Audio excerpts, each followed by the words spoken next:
Hello everybody, here we are today and we're going to be doing a season preview over the Vegas Golden Knights. Now before we start, please make sure to subscribe if you're new to the channel or if you're new to the NHL. Whatever the case may be, let's get into it. So the first talking point here is going to be what is the situation in net. Now Vegas is coming off of a season where they just won the Stanley Cup, so obviously things are going to be peachy and rosy, right? Not exactly. So if you remember correctly, last year Robin Lehner was supposed to be their starter going into the season. Obviously him and Fleury were there as a 1A 1B type situation for a little bit, but then obviously they traded away Fleury and now they just had Lehner. Lehner ended up having to go through season-ending surgery before the season even began. And at that point, it was just one of those situations where what were you going to do, who are you going to throw in net, and what was the expectations going to be, or what were the expectations going to be after you had just missed the postseason last year for the first time in franchise history? Well, things actually went pretty well early on. While they did have to tinker with some stuff and they went through a variety of goalies, things went pretty well. You had Logan Thompson early on that ended up having what looked like could have been a Calder type season, especially in the early phases of the season. I don't remember when things got a little bit iffy there, but early on it looked really, really good from him. You had Adin Hill, who definitely stepped up in a big way as the season kind of winded towards the playoffs, and in the playoffs obviously was a huge part. Laurent Brossoit as well was kind of a key factor in that, as well as Hill missed some games, I want to say in the second round with some injuries. So with Vegas, while you are losing your starter, potentially you're without Lehner again, they have options in net. Thompson will be there one way or the other. He's probably going to be the starter, or at least the backup goalie, whatever you want to say. And in my opinion, I think because of the cap and how it's set up right now, if Lehner came back, they'd be over the cap, and they did sign Adin Hill to a 2-year extension. My mindset is this: the Knights knew that Lehner was going to miss a little bit of time, maybe even the whole season. I really don't know, because I'm obviously not in Vegas's management, their front office. But they said, we've got Hill here, why don't we get him to an extension? We can sign him for this amount, because obviously he's not going to go out there and demand $10 million a season or anything like that. We can get him, we can have a good situation where we have Thompson and Hill in between the pipes, and we will have a good tandem in that to help us go back to the playoffs again and try to get our goal of going back to back as champions. Now, I would say that I would probably go Thompson early on, but in my opinion, it's really just going to be how preseason looks and how the guys looking in camp, stuff like that. Bruce Cassidy will probably have one guy in mind. You know, maybe he already does, and they'll go with him and, you know, rotate him out, whatever the case is, but they'll stick with whoever's out. They're not going to say, oh, we're going to have Thompson in here and he's going to be our guy and he's going to start 60 games even if he struggles. They're going to make sure that they get their money's worth, and they're going to be able to be in the best spot to defend their chances. So don't expect somebody to be the solid option, and it's going to depend on how things are going. And as for Robin Lehner, you kind of wonder a little bit with where he's at in his career. Let's say that he misses a whole other season. He would be 33 years old, missing 2 years of action in a row. And for Vegas, you would probably say that you got to figure out what's going to happen there. Would Lehner retire? Would you try to trade him away to try to just get rid of some things? Obviously, he'd be on LTIR. But it's just one of those situations where it kind of remains interesting. I feel bad for Lehner because obviously he's gone through a lot of stuff off the ice, and he's never really had a true home in the NHL until Vegas, where a lot of these teams would sign him to these one-year deals. And he just was one of those players that when he felt like he couldn't find a stable place, when he ended up going to the Sin City and then finding it there, ironically, it was a situation where you're happy for him and you're hoping things would go better. I'm hoping that he can come back, but again, the Hill extension and the reports that he will miss some time have me thinking that even if it's not retirement, maybe we won't see him be to where he was before. But all in all, though, I have to say Vegas' situation in between the pipes looks pretty solid.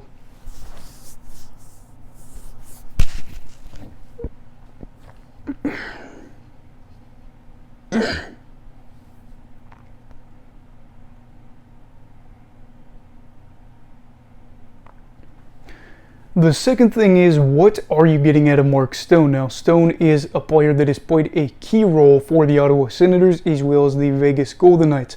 Here we are at this point in Stone's career, and you're hoping that he can just continue to play hockey. Obviously, he did, and he was able to play in the playoff run for Vegas and win the Stanley Cup. However, this is a guy that's had multiple back surgeries, if I'm not mistaken. This past one happening back in like January or February, where we thought he would miss the rest of the season. He ends up coming back for the playoffs and just soldiering through it. However, the point remains, you have a player that played about 19.5 minutes for you. Stone finished 44th in the NHL for forwards, by the way, in average time on ice per game. And you have that guy that you know is going to go up there that's probably going to help you offensively, and he's probably going to help you on the other end as well. There's experience. It's a leader. That is a guy you know you can rely on in big moments.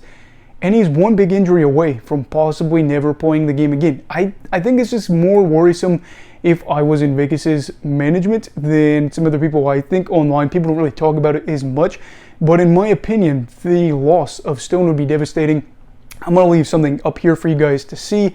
I don't know if it's going to cover the whole screen or not, but I will leave it up here to just kind of illustrate maybe the point of what Stone's absence could mean for his team. So he is the guy that played, I think, 43 minutes to start out the season, and in that time with Stone, the Vegas Golden Knights finished with 3.24 goals for per 60. That's 12th in the league. A 3.19 expected goals for per 60. That's 14th in the league, and a expected goals for percentage of 53.64, which was good enough for 5th in the league. Without Stone, those numbers dropped to 3.15 goals for per 60, down to 16th in the league. And then for the expected goals for per 60, 2.98, 22nd in the league. And then for expected goals for percentage, 49.55%, 19th in the league. So a lot of people will always bring up correlation does not equal causation, and I do agree to some extent. You can't say that everything was because of Stone's absence. However, I will say he played basically the first half of the year, a little over the first half of the year, and they finished 5th in the league for expected goals for, and then with him out, they ended up dropping to 19th. Now again, injuries and messing around the lineups and you're scheduling so many things, and fatigue and then getting ready for the playoffs could be attributed here, but I will say offensively it does look like this team would struggle without Stone. And you have to remember, this is a guy that's only played 80 games in his career once. That was in the 2014-15 season. He has played 70 plus games in a season multiple times, but over the past 2 years, he's played, I think, 80 or 82 games. So not a guy that you can expect to go in there over the past 2 seasons and say, hey, we're going to get a full 82 games out of him, because he's never done it in his career. And now that he's into his early 30s, this is where you start to wonder about Stone and kind of what the long-term future is and what you need to be doing to find a replacement, even if it's not now, but just for the future when Stone starts to decline, when Stone maybe retires, whatever the case is. It's obvious they needed to be doing something, but I am hoping for Mark that he's able to come back, able to be his reliable self and help his team out in big ways. And then the third talking point is whether or not Vegas's blue line is too good. Now this seems kind of like a weird thing, but I'm going to be talking about how they might have too much depth there. So this is their starting 6 defensemen, at least projected to be according to dailyfaceoff.com. And as you can see, they're pretty well loaded in that situation. Now Vegas is a team that benefited from this. Obviously they can play a lot of these guys a lot of minutes, and they are totally fine giving their bottom pairing guys plenty of opportunities here. But my biggest thing for Vegas is they are constantly battling the cap. So why wouldn't they maybe try to help themselves out in this situation by possibly making a trade? Now, theathletic.com ended up talking about this a little bit with the possibility of Alec Martinez being the odd man out here. And I'm going to say, obviously, I'm going to give them their credit, but I don't think for a lot of people it would take a rocket scientist, as long as you had a basic understanding of contracts, age, and all those things to understand it. Out of this blue line, you're looking at Martinez. He's pretty old. He is 35 or 36. He's got 1 year left on his deal, and the team is looking to possibly shed some money. If their blue line's this good, maybe this is where you decide to move a guy like him and end up trying to go this route. I don't exactly know here. I will say this, I think that their decor is so good that if they traded Martinez, maybe you could get a cheap, good, young forward that could possibly help out again with the whole Stone situation if he misses time with injury, or just for the future where you can get him on a nice cheap deal to help out there. And then maybe you could get some assets. It's tough to say, because what would a team realistically want to give up for an old Alec Martinez that is going, to be a free agent after this year? I really couldn't tell you, but it would give guys like Whitecloud and Haig more opportunities to get more minutes, to grow, develop. You could kind of play runs with some things a bit. It's tough because on the other flip side, I could say that you could look at this and say, well, regardless of financial issues, our mindset is not on the future, it's on the now. So we should try to keep our guys together. We should keep this blue line deep, because again, if you have an injury, You have to split up minutes, you have to split up roles, you have to split up, your pairings and figure out what works for you. So I kind of get it both way, one way or the other, but I do think if Vegas is kind of looking on the offensive end, they could say Martinez for possibly a younger guy that maybe is a little underrated that could play, I don't know, maybe like a third line role for us, whatever the case is. That would be really cool.